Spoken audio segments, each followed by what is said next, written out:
প্রধানমন্ত্রী চীন থেকে শূন্য হাতে ফিরেছেন, দাবি রিজভির। দেশে আজ ভয়াবহ পরিস্থিতি বিরাজ করছে বললেন সেলিমা রহমান।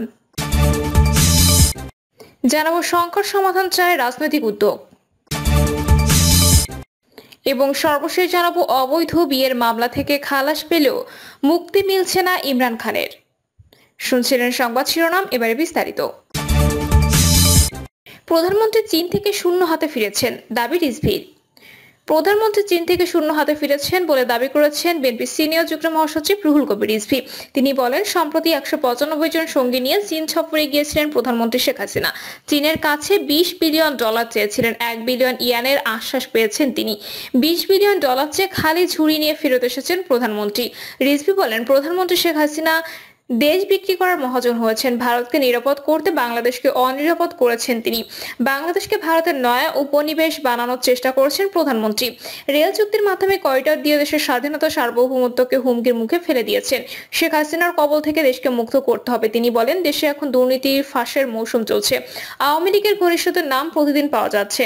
আজিজ বেনজির, মতিউর, আবেদ আলীদের নাম গণমাধ্যমে ফাঁস হচ্ছে, কিন্তু এখনো রাঘব বোয়ালদের নাম আসেনি। সরকারের মধ্যে এখনো হাজার হাজার আজিজ হয়ে গেছে। সরকারের সমালোচনা করে রিজভী আরো বলেন, 2018 সালে কোটা বাদ দিলেন। শিক্ষার্থীরা কোটা বাদ না সংস্কার চেয়েছিল, কিন্তু সরকার ষড়যন্ত্রমূলকভাবে কোটা বাদ দিয়ে এখন ক্ষমতা পাকাপোক্ত করে আবার কোটা বহাল করলেন আদালতের মাধ্যমে। শেখ হাসিনার কথায় বাইরে কেউ পা যেতে পারে না। তিনি আদালতের মাধ্যমে আবার খায়েশ পূরণ করলেন যে দম্পতির বিয়ে হয়েছে স্বাধীনতার পর, তার সন্তান নাকি এখন মুক্তিযোদ্ধা। এসব ভুয়া মুক্তিযোদ্ধাদের চাকরি দিতেই আবারও কোটা বহাল করেছে সরকার। শুধুমাত্র ছাত্রলীগকে চাকরি দিতেই তা করা হয়েছে। বিএনপি যুগ্ম মহাসচিব শহীদউদ্দিন চৌধুরী অ্যানি বলেন, দেশ ধ্বংসের দ্বারপ্রান্তে। কর্তৃত্ববাদী শোষণের ফলে দেশ ধ্বংস হয়ে গেছে। দেশের স্বাধীনতা সার্বভৌমত্ব আজ হুমকির মুখে। ক্ষমতায় টিকে থাকতে একের পর এক দেশবিরোধী চুক্তির জামিভূত সরকার গড়ে যাচ্ছে। জাতীয়তাবাদী রাজনৈতিক দলের প্রতিটি নেতাকর্মী ঐক্যবদ্ধ হয়ে সব দেশবিরোধী চুক্তির বিরুদ্ধে নতুন করে আন্দোলন গড়ে তুলতে হবে। দেশ আজ ভয়াবহ পরিস্থিতি বিরাজ করছে বললেন সেলিমা রহমান। দেশে আজ ভয়াবহ পরিস্থিতি বিরাজ করছে বলে মন্তব্য করে বিএনপি স্থায়ী কমিটির সদস্য সেলিমা রহমান বলেছেন, সবচেয়ে বড় ভয়াবহ হচ্ছে দেশের স্বাধীনতা হুমকির মুখে। আমার এক অনিশ্চয়তার দিকে ছুটে আসছি। দেশের মানুষ ধুকে ধুকে মরছে। সেলিমা রহমান বলেন, জয় যুদ্ধের মাধ্যমে স্বাধীন হয়েছে। ছাত্র, শ্রমিক, নারী, পুরুষ সেই যুদ্ধে অংশগ্রহণ করেছে। সমস্ত দেশ ঐক্যবদ্ধ হয়েছিল, শুধু কিছু রাজাকার ছাড়া। দেশ স্বাধীন হয়েছে 52 বছর। আমাদের যে চাওয়া ছিল, আমাদের যে পাওয়া ছিল, তা আমরা পাইনি। বাংলাদেশের ন্যায়ভিত্তিক শাসন ব্যবস্থা, গণতান্ত্রিক ব্যবস্থা, মানুষের বেঁচে থাকার অধিকার, কথা বলার অধিকার, মাথা উঁচু করে বেঁচে থাকার অধিকার, এই মুহূর্তে ভোট চোর সরকার তা সম্পূর্ণভাবে ধ্বংস করে ফেলেছে। সাধারণ মানুষ কথা বলতে পারছে না। চলমান কোটা আন্দোলনের বিষয়ে সেলিমা রহমান বলেন, আজ নানা দিক থেকে আওয়াজ উঠেছে। কোটা সংস্কারের আন্দোলন হচ্ছে। তাদের কোনো রাজনৈতিক দল আন্দোলন করতে বলেনি, তাদের বিবেক থেকে আন্দোলন করেছে। কোটা সংস্কার শিক্ষার্থীরা বলছে এ সরকারের উপর তাদের কোনো আস্থা নেই। চারদিক থেকে আওয়াজ উঠেছে। শিক্ষা ব্যবস্থা সম্পূর্ণ ধ্বংস করে দিয়েছে। মেধার কোনো দাম নেই। দুর্নীতির মধ্য দিয়ে, লবিং এর মধ্য দিয়ে শিক্ষা ব্যবস্থা ধ্বংস করে শিক্ষার্থীদের জীবন অনিশ্চিত করে ফেলছে। বিএনপির নেত্রী বলেন, মুক্তিযুদ্ধের চেতনার কথা বলে, মুক্তিযুদ্ধের শহীদদের কথা বলে বাংলাদেশকে একটি অকার্যকর রাষ্ট্র হিসেবে পরিচিতি লাভ করিয়েছে সরকার। 11 থেকে ষড়যন্ত্র চলছে। তখন বলেছিল -2, কিন্তু না, সে সময় তারা প্ল্যান করেছে -1 এর। খালেদা জিয়া বাইরে থাকলে বাংলাদেশ আজ স্বাধীনতা নিয়ে, গণতন্ত্র নিয়ে মাথা উঁচু করে থাকতো। সংকট সমাধান চায় রাজনৈতিক উদ্যোগ। শিক্ষকদের সঙ্গে পেনশন স্কিম নিয়ে আজ বৈঠক হয়েছে আওয়ামী লীগের দলীয় কার্যালয়ে। এই বৈঠক অত্যন্ত সফল এবং সুন্দরভাবে সম্পন্ন হয়েছে বলে আওয়ামী লীগ এবং শিক্ষক প্রতিনিধিদের উভয় বলেছেন। শিক্ষক প্রতিনিধিদের পক্ষ থেকে বলা হয়েছে যে এই বৈঠকটি আরো আগেও হতে পারত, তাহলে ভুল বোঝাবুঝির অবসান ঘটবে এবং শিক্ষকরা এভাবে আন্দোলনে যেতে দেন না। এই একটি ঘটনা সুস্পষ্ট করেছে যে এই ধরনের সংকটের রাজনৈতিক উদ্যোগ অত্যন্ত জরুরি এবং রাজনৈতিকভাবে যে কোনো সংকটের সমাধান করাটা রাজনৈতিক সরকারের কাছ থেকে কাম্য। কিন্তু গত 15 বছরে আস্তে আস্তে আমলাতন্ত্রের খপ্পরে পড়েছে সরকার। যে কোনো সংকট সমাধানের জন্য আমলাতান্ত্রিক সুরার পথে এগোনোর চেষ্টা করা হচ্ছে এবং তার ফল হচ্ছে হিতে বিপরীত। পেনশন স্কিমের কথা যদি ধরা যায়, তাহলে এই পেনশন স্কিম বাস্তবায়ন করা যেত আরো সহজে এবং সুন্দর প্রক্রিয়ায়। যখন শিক্ষকদের কাছে এই পেনশন স্কিম দেওয়ার কথা বলা হচ্ছিল, তখনই যদি সংশ্লিষ্টরা শিক্ষকদের সঙ্গে আলাপ আলোচনা করতেন, তাদেরকে পুরো বিষয়টা বোঝাতেন এবং এটি সরকার কেন চাচ্ছে তার বাস্তব কারণের কথা উল্লেখ করতেন, সেক্ষেত্রে শিক্ষকরা হয়তো এই ধরনের আন্দোলনে যেতেন না। কিন্তু আমলাতান্ত্রিক প্রক্রিয়া একতরফা একতরফাভাবে একটি সিদ্ধান্ত চাপিয়ে দেওয়া হয়েছে, সেই সিদ্ধান্তটি শিক্ষক সমাজের কাছে গ্রহণযোগ্য হয়নি। বিভিন্ন ক্ষেত্রে দেখা যাচ্ছে যে একটি সংকটের মাধ্যমে রাজনৈতিক উদ্যোগ খোঁজার আগে আমলাতান্ত্রিক সমাধানের দিকে সরকার ঝুঁকছে এবং এর ফলে ছোট সমস্যা বড় আকার ধারণ করছে। ধরা যাক 2018 সালে কোটা আন্দোলনের বিষয়টি, সেই সময় যখন শিক্ষার্থীরা কোটা আন্দোলন করেছিল তখনই এর রাজনৈতিক সমাধান হতে পারত। সরকার পুরো কোটা বাতিল না করে আন্দোলনরত শিক্ষার্থীদের সাথে বসতে পারতেন এবং কোটা নিয়ে একটি কমিশন করে কিভাবে সমাধান করা যায় তা নিয়ে সকল পক্ষের সঙ্গে আলাপ আলোচনা করা যেত। কিন্তু সরকার সে পথে যায়নি। আমলারা সমাধান দিয়েছেন যে এখনই সব কোটা বাতিল করে দিলে সংকটের সমাধান হবে, এজন্য মাথা ব্যথার মাথা কাটার মতো সমাধান। সেই সময়ে সমাধান হয়েছিল বটে, কিন্তু এটি যে একটি যুক্তিসঙ্গত সমাধান ছিল না আজ তা প্রমাণিত হয়েছে, কারণ সমস্ত কোটা বাতিল করা সংবিধানের মৌলিক অধিকারের পরিপন্থী। এর ফলে মানুষ, পিছিয়ে পড়া জনগোষ্ঠী, নারী, প্রতিবন্ধী জনগোষ্ঠী এক কঠিন পরিস্থিতির মুখোমুখি হবে। কোটা বাতিলের পর বিসিএস পরীক্ষার ফলাফল পর্যালোচনা করলে দেখা যায় যে এই সময় নারীর বিসিএস অন্তর্ভুক্তি কমেছে।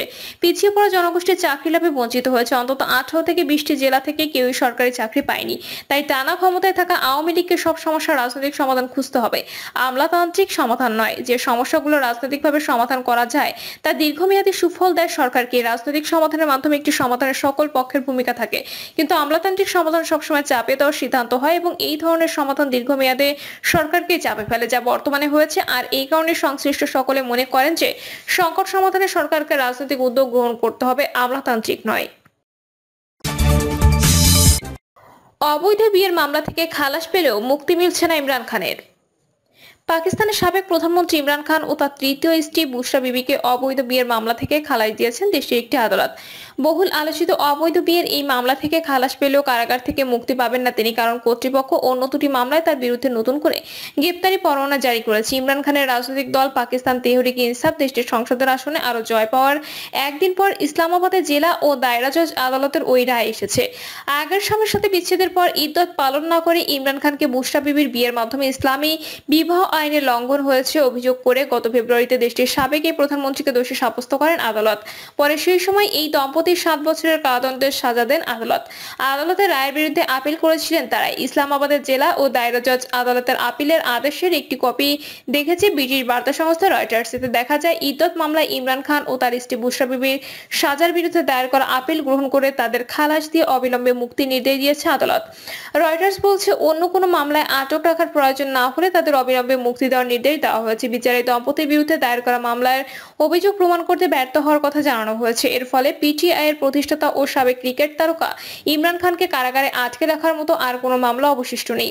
ইমরান খানের পিটিআই বলছে গত বছরের মে মাসে পিটিআই এর প্রতিষ্ঠাতাকে গ্রেপ্তারের পর সামরিক বাহিনী ও অন্যান্য রাষ্ট্রীয় স্থাপনার সহিংস হামলা চালায় পিটিআই কর্মীরা। সহিংস এই ঘটনার সাথে যুক্ত অন্য 3টি মামলায় ইমরান খানের বিরুদ্ধে নতুন করে গ্রেপ্তারি পরোয়ানা জারি করা হয়েছে। গত বছর 9 মে সহিংসতার ঘটনায় ইমরান খান ও তার হাজার হাজার সমর্থকের বিরুদ্ধে দায়ের করা এক মামলায় গত সপ্তাহে জামিন বাতিল করেছে ইসলামাবাদের একটি সন্ত্রাস বিরোধী আদালত। তবে ইমরান খানের কারাগারে বন্দিদশা দীর্ঘায়িত করতে জামিন বাতিলের এই আদেশ দেওয়া হয়েছে বলে অভিযোগ রয়েছে পিটিআই।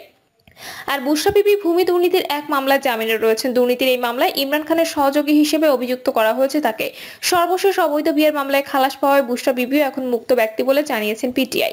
ফেব্রুয়ারি জাতীয় নির্বাচনের আগে ইমরান খানের বিরুদ্ধে যে 4 মামলায় কারাদণ্ডের সাজা ঘোষণা করা হয়েছিল এখন তার সবগুলোই বাতিল অথবা স্থগিত করা হয়েছে। গত বছরের আগস্ট থেকে কারাবন্দী ইমরান খানকে রাষ্ট্রীয় গোপনীয়তা লঙ্ঘনের অভিযোগে দায়ের করা এক মামলায় গত মাসে খালাস দেওয়া হয়।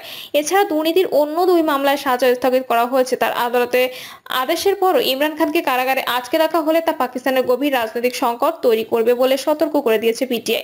2022 সালের আগস্টে ইমরান খান নেতৃত্বাধীন পিটিআই সরকার ক্ষমতাচ্যুত হওয়ার পর ভয়াবহ অস্থিরতার মুখোমুখি হয়েছে 24 কোটি মানুষের দেশটি। ইমরান খান তার ক্ষমতাচ্যুতির পেছনে মূল হোতা হিসেবে দেশটির শক্তিশালী সামরিক বাহিনীর জেনারেলদের দায়ী করেছেন।